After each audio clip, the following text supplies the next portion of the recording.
Welcome again to RACI 101. Today we are going to take a closer look at the RACI model.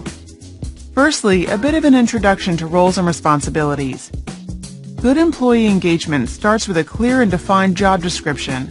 If the job description isn't explained clearly, if the requirements are constantly changing and difficult to understand, or if expectations are unclear, workers are at a higher risk of job dissatisfaction and productivity loss. A role is not the same thing as a person. A role is a description of a whole group of activities or tasks that a person in that role is expected to be able to carry out, and hopefully the right person can step into that role. Now, accountable and responsible are very different. Responsible typically means that someone is performing a task or activity, whereas accountable is the decision maker. This is where the buck stops, and it's their head that is on the chopping block if things go wrong. Accountabilities can't be relegated, whereas responsibilities can be, providing permission from the accountable person is given. Agile organizations can make decisions quickly. That is only possible with clear role descriptions. So to operate efficiently and get things done, everyone needs to know who is the A, accountable, who is the R, responsible, and who needs to be consulted and informed. That's something that needs to be in place if you want to become an effective organization that is able to decide quickly and act on what needs to be done. Now for the RACI model. So accountable means this is where the buck stops. Responsible is where things get done. Consulted, this is where we need to ask others before proceeding. And informed is who we let know after all is done and dusted.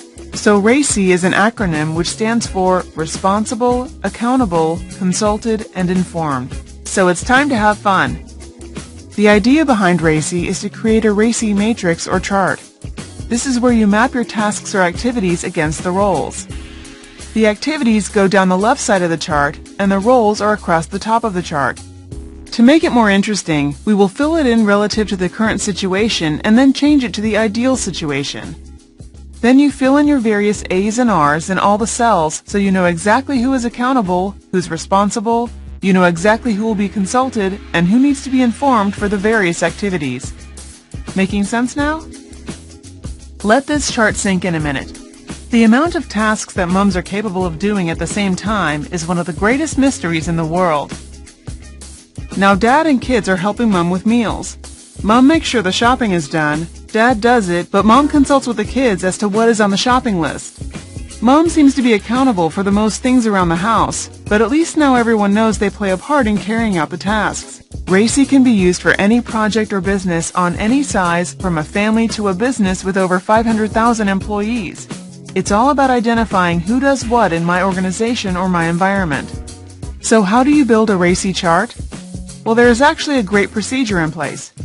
First of all, identify all the required tasks and activities. Then identify the roles. So who should be doing or who should be performing all of these tasks? Then assign the RACI codes, who will be responsible, accountable, consulted, and who will be informed. Of course, this is a collaborative process. Then identify where the gaps or overlaps are. You can only have one A per task. Maybe you don't have any R's for a task, or too many R's, C's, and I's, meaning so many people are involved that the task may never be completed. So make your improvements as a team and get agreement. Again, going through a collaborative process. And then finally, you want to make sure the roles are following the responsibilities or the roles are performing the tasks they're responsible, accountable, and so on for. Then ensure the RACI is being followed. That's how you build a RACI chart. An analysis you should perform on your RACI chart is to see if we have more than one A, more than one person accountable. Sorry, that is not possible. Only one role per task can be accountable. You can't have more than one person driving the bus.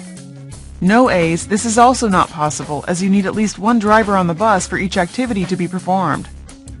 If you've got heaps and heaps of R's for one activity, you may want to ask yourself the question, do we have too many roles responsible here? If you've got no R's for an activity, it won't get done. If you've got too many C's allocated to a task, you may be confronted by paralysis by analysis. No C's and no I's on your chart could be a sign of not having enough communication within the teams. So it's a really good idea to analyze who's doing what. Walking the talk. The RACI model, if written and not practiced, is just a piece of paper. RACI creates efficiencies when used, and organizations the size of Tesco in the UK, with over 500,000 employees, have used RACI to assist all staff in understanding their role in a very large organization. So whether at work or at home, there is a place for RACI in everyone's world. Find out more about the world of RACI and project management at www.raci.com.